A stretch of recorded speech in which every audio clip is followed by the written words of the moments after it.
Eh ben, bonjour à tous. Effectivement, donc la grande question qu'on se pose actuellement, c'est de travailler sur le monde du digital. La problématique de ce monde du digital, c'est que souvent, une des problématiques qu'on rencontre, c'est le facteur humain.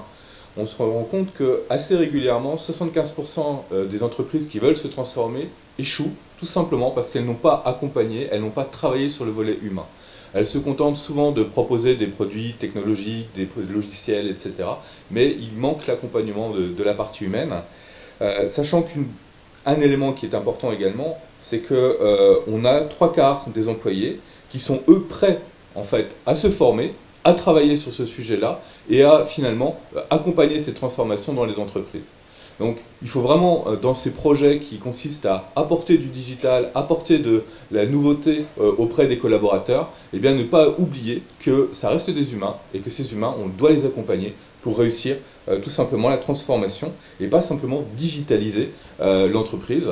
Donc apporter des logiciels, c'est bien, accompagner les collaborateurs, c'est exactement ce qu'il faut faire pour réussir ces projets. Alors, finalement, on a tous été confrontés un peu à marche forcée sur cette partie digitalisation. Tout simplement, le Covid a été un élément assez violent vis-à-vis de ce type d'action. On a maintenant plus de 99% des collaborateurs qui utilisent finalement les solutions de communication digitale.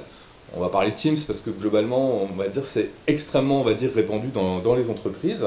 Et l'autre point important, c'est qu'on ne se contente pas de communiquer, on a maintenant globalement beaucoup plus également tout ce qui est réunion à distance, le travail hybride, la problématique du télétravail, tous ces éléments-là, c'est pareil, les éléments finalement digitaux ont été déployés, mais finalement les utilisateurs se sont retrouvés avec ces outils sans forcément des accompagnements associés. Et puis, en allant encore un peu plus loin, on a le travail collaboratif, donc on a encore un peu moins de collaborateurs qui sont enclins à travailler en collaboratif avec les outils digitaux. Là aussi, il manque en fait tout simplement un accompagnement. Alors, je vais laisser tous les autres produits, logiciels et autres qui arrivent. On regarde maintenant sur les postes de travail des collaborateurs, il y a des dizaines et des dizaines de nouveaux outils. Pour autant, c'est bien d'avoir digitalisé le poste de travail du collaborateur. Le collaborateur, lui, il doit transformer ses usages et c'est là-dessus que nous, on va intervenir avec vous. C'est la transformation digitale de l'entreprise et accompagner les utilisateurs, notamment pour transformer leurs pratiques et pas simplement apporter du digital dans l'entreprise. Alors comment on fait ça?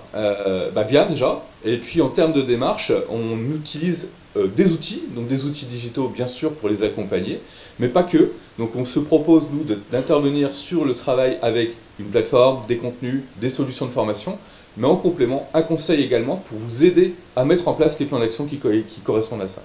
Dans les plans d'action de transformation digitale, il n'y a pas que la formation, il y a également toute une partie de communication, d'explication auprès des collaborateurs du bénéfice de la nouvelle solution, de comment finalement on peut utiliser. On va travailler sur des cas d'usage, leur montrer finalement les nouvelles pratiques et de transformer des pratiques pour pouvoir utiliser au mieux ces outils-là. Donc on a une plateforme, elle est baptisée DILIP. Cette plateforme nous permet de séquencer tout un ensemble de plans d'action autour de la communication, autour de la formation.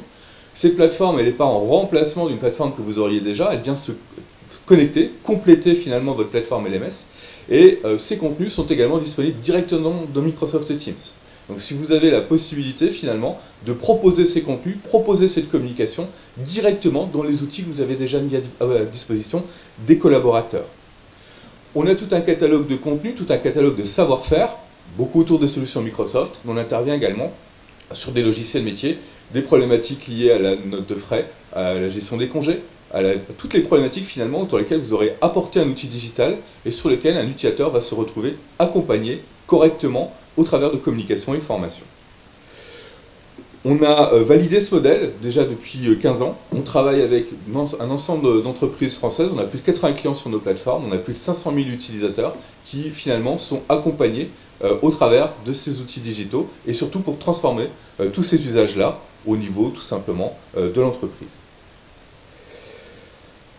Alors ça se traduit par quoi en termes de démarche? On parle de transformation digitale. Un des objectifs, encore une fois, c'est de ne pas se contenter d'apporter des outils, mais bien de transformer les usages des collaborateurs. Donc on va vraiment travailler sur ces aspects-là. Côté utilisateur, il faut qu'on concentre sur l'humain. On ne se contente pas de fournir du contenu digital, on accompagne aussi par des formateurs. Notre démarche, en fait, elle est à la fois digitale et humaine. Et ces humains, pour nous, ce sont des formateurs qui interviennent directement auprès de vos collaborateurs pour les former, pour les accompagner et répondre à leurs questions dans ce cadre de transformation. On est également beaucoup présent avec toutes vos équipes informatiques qui vont lancer leurs projets, qui vont mettre à disposition des nouveaux outils informatiques. L'idée pour nous, c'est de protéger tout ce qu'on appelle le retour sur investissement. Pourquoi? Parce que plus vous allez décaler, moins vous allez accompagner vos collaborateurs, plus ce retour sur investissement va se retrouver fragilisé. Il est très difficile finalement de concentrer et de garder un projet informatique dans son planning, avoir tous les collaborateurs qui y adhèrent et gérer toutes les résistances. Et c'est cette méthode-là, et c'est cette façon qu'on a de travailler, c'est de lutter finalement contre les résistances, d'accompagner les collaborateurs et de s'assurer que les plannings, notamment les plannings de déploiement, vont être correctement accompagnés et que les formations vont se dérouler en même temps que la mise à disposition de la solution.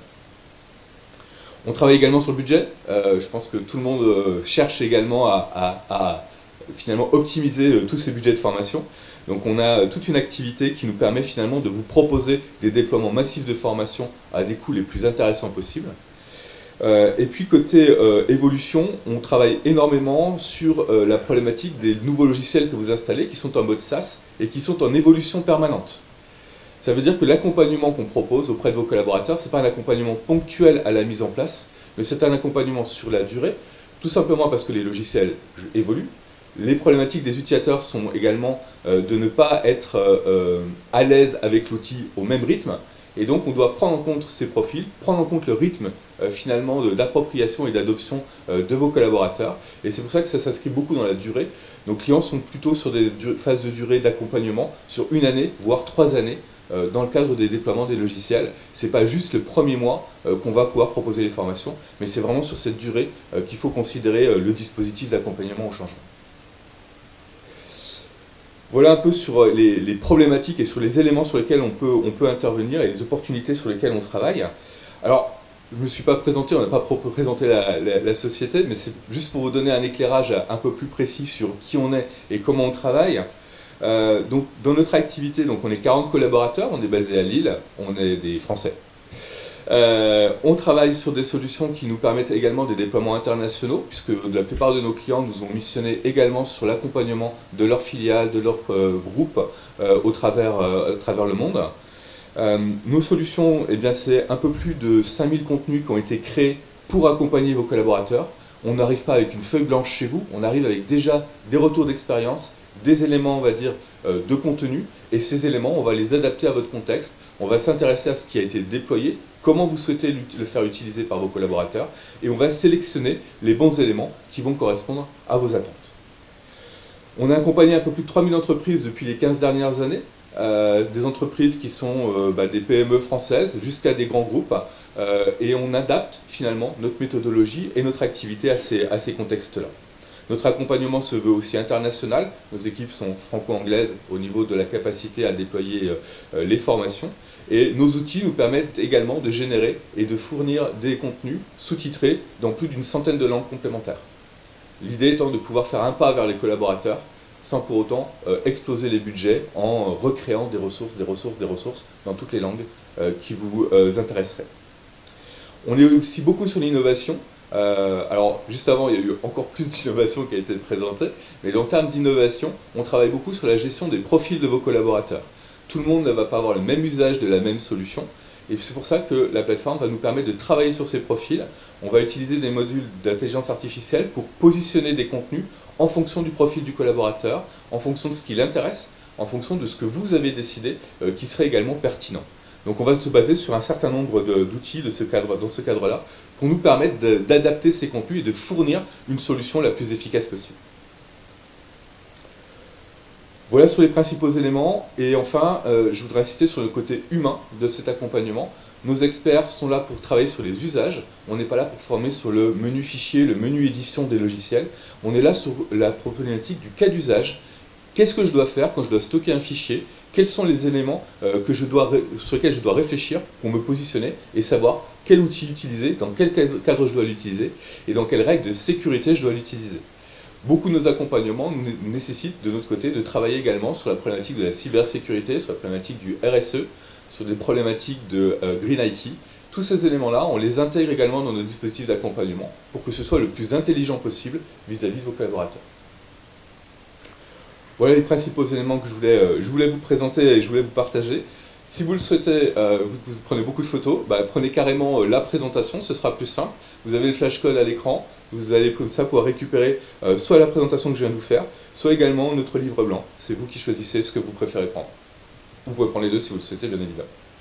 Super Florent, il reste du temps. Est-ce que vous avez des questions dans la salle éventuellement?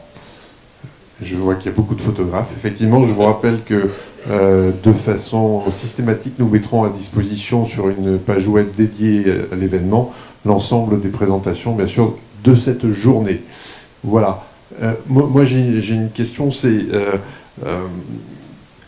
vis-à-vis de Teams, qui est quand même l'outil phare, dans lequel... comment se fait l'intégration justement des contenus via Teams, puisque tu disais que c'est pas nécessairement quelque chose d'à part, mais que l'on pouvait vraiment rentrer dans les contenus à travers Teams.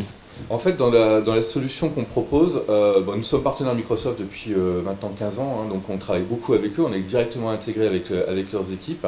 Et en attendant la solution Viva Learning, sur laquelle vous avez peut-être déjà été sensibilisé, on a développé une application, en fait, Teams, qui vous permet d'être installé sur votre ordinateur et qui va vous permettre de consulter ces contenus directement dans Teams. Donc c'est pas juste une page web qui vient s'afficher dans Teams, on a vraiment une application sur laquelle vous avez toutes les fonctionnalités d'accès à des contenus, de réservation de classes virtuelles avec des formateurs, de réservation de formation sur site avec des formateurs. L'utilisateur peut choisir les sessions dans lesquelles il souhaite s'inscrire, avec un moteur de recherche également pour retrouver les bons contenus au bon moment. Une des problématiques qu'on rencontre souvent, c'est d'avoir été formé, mais d'avoir oublié tel ou tel aspect finalement de la solution.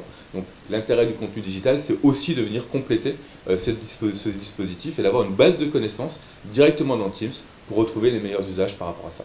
Donc on forme sur Teams, dans Teams, et puis sur les autres outils également. Mais à partir de Teams. Aussi, c'est possible. Très bien. Peut-être une autre question? Oui. Nous avons encore un peu de temps. Oui, Sophie? Merci. Bonjour. J'ai cru comprendre que votre plateforme permettait de gérer, en termes d'accompagnement du changement, tous les aspects liés à la communication. Oui. Quand dans une entreprise, on a plusieurs projets de transformation, donc plusieurs campagnes de formation, est-ce que votre plateforme permet de gérer un plan média? Oui. On travaille sur des campagnes de communication, donc on va pouvoir organiser sous forme de thématiques. On recommande plutôt une thématique mensuelle sur chacun des outils et on va décaler finalement un certain nombre d'éléments de communication tout en ayant pour objectif qu'il n'y ait pas de contradiction dans ces plans de communication. Et ça, c'est une des difficultés qu'on rencontre. C'est pour ça qu'on n'est pas simplement un outil digital, mais qu'on a bien des accompagnateurs et de nos consultants finalement qui sont certifiés, notamment une méthodologie que vous connaissez peut-être qui s'appelle ProSci. Et l'intérêt que l'on a, c'est de pouvoir travailler sur ces plans de communication en amont des formations et de s'assurer qu'effectivement les messages pour convaincre le collaborateur vont bien être à la fois reçus, que ça correspond bien à leurs attentes et surtout qu'il n'y ait pas de perturbation avec les autres projets d'entreprise. Alors on va même plus loin, c'est pas juste les outils, les problématiques des communications sur les outils. On se rend compte qu'il y a des anniversaires d'entreprise, il y a des éléments sur lesquels il faut faire très attention aussi, sur comment embarquer le message pour que ce soit bien dans la stratégie d'entreprise. Autre question? La petite dernière pour la route? Non? 5000 contenus, tous autour de l'adoption digitale. Tous autour de l'adoption digitale, beaucoup de cas d'usage, l'intérêt étant de présenter finalement la situation auprès du collaborateur, pas simplement l'explication de la fonctionnalité. On a également une base de tutoriel qui permet de renseigner l'utilisateur quand il a une problématique, il est finalement bloqué sur un usage, il va retrouver dans le tutoriel la capacité à se former. On a développé beaucoup de contenus autour des solutions Microsoft, on a travaillé également sur les contenus autour de Cisco, et puis des logiciels métiers. Alors après, je ne peux pas vous citer tous les logiciels métiers, certains étant propriétaires et confidentiels, donc je ne vais pas rentrer dans ces débats-là, mais effectivement, tous les logiciels métiers, notre dispositif permet d'accompagner ses collaborateurs avec une appropriation de notre côté, non pas de l'expertise métier. Si vous me demandez de former sur un logiciel comme Cegid, je ne vais pas être un expert comptable. Par contre, nos équipes sont capables de former sur l'usage de cet outil-là et sans avoir été finalement un expert du métier. Donc ce n'est pas des experts des métiers, on est des experts des usages. D'accord. Et si on pousse l'exemple plus loin, par exemple, monter une offre solution autour de l'offre Cegid, ça prend combien de temps pour tes équipes? Pour mes équipes, en général, on a une phase d'appropriation de 3 semaines sur lesquelles on va travailler sur les usages, on va travailler sur les fonctionnalités. Donc on va demander à un expert de nous faire les démonstrations. On va filmer cet expert de façon à garder trace finalement de cette montée en compétences que l'on va avoir.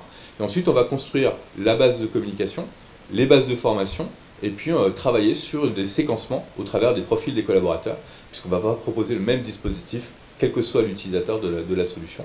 Donc on va focaliser sur des profils et proposer des contenus et des communications qui sont associés à ça. Et durée d'un projet sur un dispositif application métier, on peut aller de 1 à plusieurs dizaines d'années dans certains cas. On a accompagné un cuisiniste français et le projet a duré 6 ans pour déployer dans l'ensemble des magasins de cuisine un ERP qui gère la totalité du projet du magasin. On ne sait toujours pas dessiner de cuisine, par contre on s'est accompagné sur le modèle de gestion du magasin et sur toutes les problématiques liées à l'usage de ce logiciel.